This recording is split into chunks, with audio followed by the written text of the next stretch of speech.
All right, we got an alert. House lawmakers will receive a classified briefing today on the successful U.S. strikes on Tehran's nuclear program. So this comes as Iran's foreign minister makes new comments on the damage to their nuclear facility. So let's get right to Mike Tobin, who is live in Israel. He's in Tel Aviv. Hey, Mike. Patriots, strap in, salute the flag, and grab your coffee, because what I'm about to tell you is the kind of America First action we've been praying for. The United States just pulled off one of the most precise, most powerful, and most patriotically justified military strikes in modern history, targeting and devastating Iran's nuclear weapons program. That's right, no apologies, no hesitation, just pure, unapologetic American strength. And let me tell you something. This is what happens when you have leaders with backbone military commanders who don't flinch, and patriots in uniform who fly those jets with pride. Good morning, Ainsley. Good morning, gang. We're still in the mode of determining the extent of damage done to Iran's nuclear program by this 12-day war. Former U.S. Secretary of State Condoleezza Rice spoke with Bret Baier last night and said it was irresponsible to leak and publish the information from that early low-confidence intelligence report. She said that the Iranian nuclear program has indeed been set back and the entire region changed by 20 months of war since October 7th. When you look at what the Israelis were able to do to Hezbollah, what they were able to do to Hamas, the significant efforts against the Iranian military establishment, against scientists, this really is a now crippled Iran. And a crippled Iran is good for the region. Iran's Foreign Minister Abbas Araghchi spoke on Iranian state TV and undermined what was said by the Grand Ayatollah. He said significant damage was indeed done to Iran's nuclear program. I must say that the damage is excessive and serious. But for the inspectors to visit, that is a decision that must be made. And in my opinion, in accordance with the law of the parliament, the Supreme National Security Council should make this decision. Araghchi also countered President Trump and said there are no plans for talks between Iranian and U.S. representatives. Now, the Guardian Council of Iran passed a measure that would ban cooperation with Iran and the UN nuclear watchdog, the IAEA. The Director General of the IAEA says that would put Iran outside of international law. Guys, back to you. So, Mike, is there a sense that we might have a new Iran? Is anyone thinking that, or we just think we have a Iran that's been knocked back? Well, I think it's very significant that you have the foreign minister on state TV undermining what was said by the Grand Ayatollah. You wouldn't have seen that in the past. It seems to be an evolution toward modernization if you have someone looking practically at the situation and giving an evaluation, as opposed to the usual grand bellicose statements that you get out of Iranian leaders.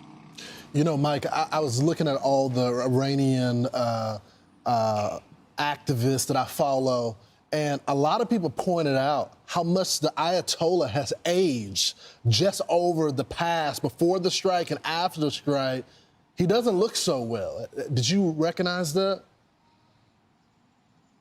I didn't really recognize that. I just noticed the fact that he didn't come out for a long time. But I think that was somewhat old-fashioned, where you have so many people in these days of social media reacting very quickly to things. I think the Grand Ayatollah thought he had his time, he could take his time coming out to make a public statement. It took him a little while, but I think that's just because he's old school. Yeah. All right. Thanks, Mike. Thank you so much. Yesterday, we had the press briefing at the last hour of our show. It lasted about 45 minutes with Pete Hegseth and the Joint Chiefs, General Dan Raising Cane. What a great name for a general. And he really outlined everything that happened. He talked about what happened at our military base in Qatar. He talked about these pilots. And then we also know about the soldiers or the seamen that were in the submarine. It's incredible how this was all pulled off, and with such precision. He detailed how the strike was conducted, and he spoke about the emotional moment when those American pilots came back to the United States. Listen.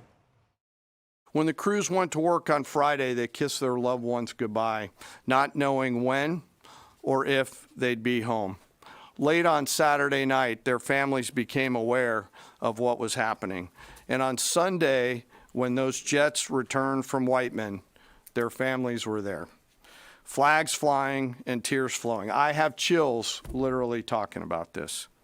The jets rejoined into a formation of 4 airplanes followed by a formation of 3 and came up overhead Whiteman, proudly in the traffic pattern, pitching out to land right over the base and landing to the incredible cheers of their families who sacrifice and serve right alongside their family members. Like I said, there were a lot of flags and a lot of tears. One commander told me this is a moment in the lives of our families that they will never forget. That, my friends, is what America's Joint Force does. It was a patriotic moment, and there was 2 parts of the press conference that I really enjoyed. It was the fact that he was so eloquent in how he explained the mission. And we had Jack Keane on, who has been a legend for a while within the military community of explaining things. He said, I've never seen a press conference in the Pentagon to explain a mission so well. And then the second layer was having the 4-star as well as the Secretary of Defense praise the men and women that completed this mission, giving them praise. Guys, I don't care what the initial report said. There's a lot of damage done. There it is. And for 14 years, they've been working on this. They didn't have the type of bomb when they started this, and they didn't know what they were dealing with in terms of nuclear facilities. But some of these groups, sympathetic to us and the West and looking to work against the Ayatollah, some of the same groups that allowed the intelligence to flow and allowed those commanders to be killed and the Quds Force to be assassinated, were able to provide detailed schemes of what Fordo looked like and what Natanz looked like. So they knew about it. They worked on it. They did the prototypes. Think about this. People started this and retired during the mission, just waiting to see what president and at what point we're going to actually be forced to take action. Then at the last minute, he finds that they're putting cement in the shafts. Right. So they must have figured, wow, the way they can blow up this thing is through the shaft. So they adjusted. So they did it. There's no way this thing is not blown up. And you have the IAEA head. The IAEA head says the centrifuges are definitely blown up. And Iran's foreign minister conceded that our nuclear installations have been badly damaged. So I think the issue of how much damage is not even worth discussing. Right. The courage to make the decision and where we go from here really should be where we go, because the Ayatollah, according to people that watch him, they say that he's inspirational. He's usually smooth. Here he was stumbling and he was not clear, and he seemed to be a lack of energy in his delivery. That, if we pick that up in the West, right, can you imagine what the people of Iran think? And Brian, real quickly to your point about they find out about that concrete, that just shows you the human intelligence was so good on the ground that they even got the measurements of that concrete so our guys could adjust their plan when they blew that part off. Right, so there were those 3 holes, the vents, and they said that Iran, if you didn't get the press conference yesterday, covered them up with cement.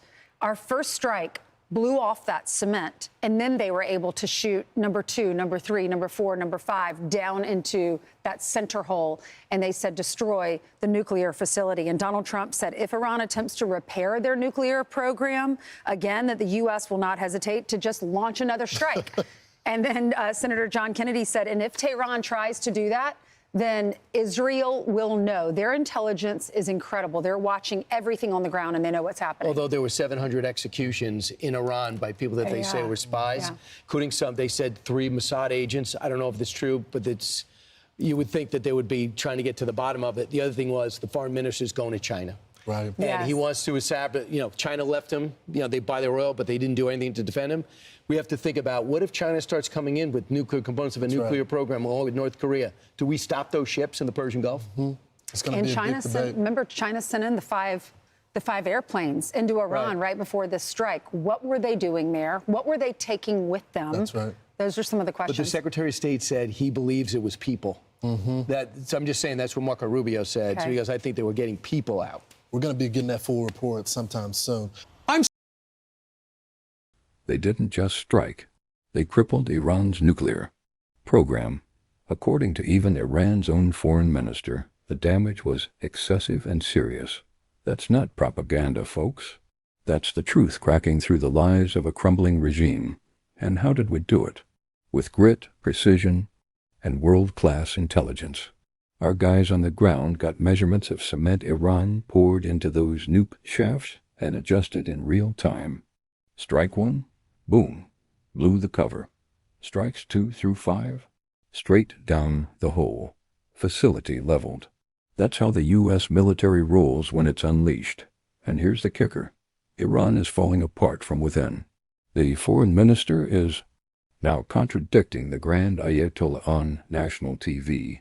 That would have been unthinkable just a few years ago. Iran's leadership is rattled, fractured, and visibly aging under pressure. Even the Ayatollah, usually calm and commanding, looked like a ghost of his former self, stammering, delayed, weak. This isn't just a setback, folks. It's a regime on its knees. Now get this, when those brave American pilots returned home to Whiteman Air Force Base, they were met by their families waving flags, crying with joy, and thanking God their loved ones made it back. That's the America I fight for. That's the America that's worth defending. And as one commander said, this is a moment our families will never forget. Neither will we, Commander. Neither will we. And yet Biden is nowhere to be seen. No clear stance. No plan, just silence. While the world burns.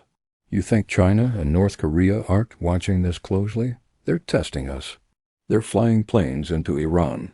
What are they shipping? Missile parts? Nuclear tech? Troops? We need answers now.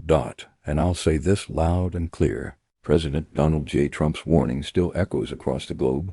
If Iran dares rebuild, we'll strike again. And guess what? He meant it, and we all know.